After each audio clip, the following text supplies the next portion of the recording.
సింహరాశి వాళ్లకు ఈ వారం అన్ని విధాలుగా అనుకూలంగా ఉంటుంది. కుటుంబ పరంగా, వ్యవహార పరంగా సంతోషాలు పొందుతూ ఉంటారు. ఈ వారంలో కొన్ని దూర ప్రయాణాలు చేసేటటువంటి అవకాశాలు కనిపిస్తున్నాయి. పెద్దవారి యొక్క ఆస్తులు కావచ్చు, వారి యొక్క ఆదాయ వనరులు కావచ్చు, మీకు లభించేటటువంటి అవకాశాలు కనిపిస్తున్నాయి. ఈ వారం కొంత అధిక మొత్తంలో ధనాన్ని ఖర్చు చేసేటటువంటి పరిస్థితులు ఏర్పడుతుంటాయి. జాగ్రత్తగా వ్యవహరించండి. ఉద్యోగపరంగా, వ్యాపార పరంగా చూస్తే ఈ వారం సాధారణంగా గడిచిపోతుంటుంది.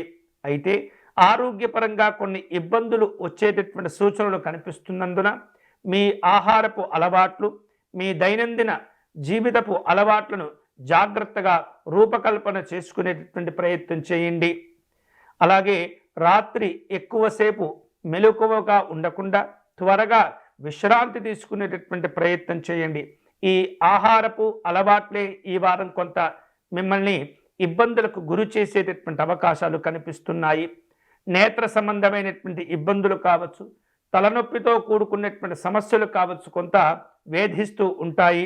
అలాగే కెరియర్ పరంగా ఈ వారం మంచి మంచి నిర్ణయాలు తీసుకోగలుగుతారు. న్యాయ సంబంధమైనటువంటి అంశాల్లో, కోర్టు వ్యవహారిక విషయాల్లో మీకు అనుకూలమైనటువంటి ఊరట లభించేటటువంటి అవకాశాలు కనిపిస్తున్నాయి.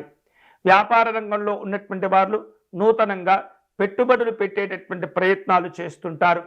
ఇతరమైనటువంటి మార్గాల ద్వారా ధనాన్ని సంపాదించేటటువంటి వ్యక్తులందరూ కూడా జాగ్రత్తగా ఉండండి.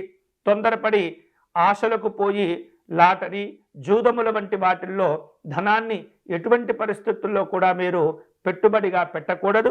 అది మిమ్మల్ని నష్టపరిచేటటువంటి ప్రయత్నం చేస్తుంది. కాబట్టి అటువంటి కార్యక్రమాలకు దూరంగా ఉండేటటువంటి ప్రయత్నం చేయండి. సాంఘిక, జన సంక్షేమ సంబంధమైనటువంటి కార్యక్రమాల్లో పాల్గొంటారు.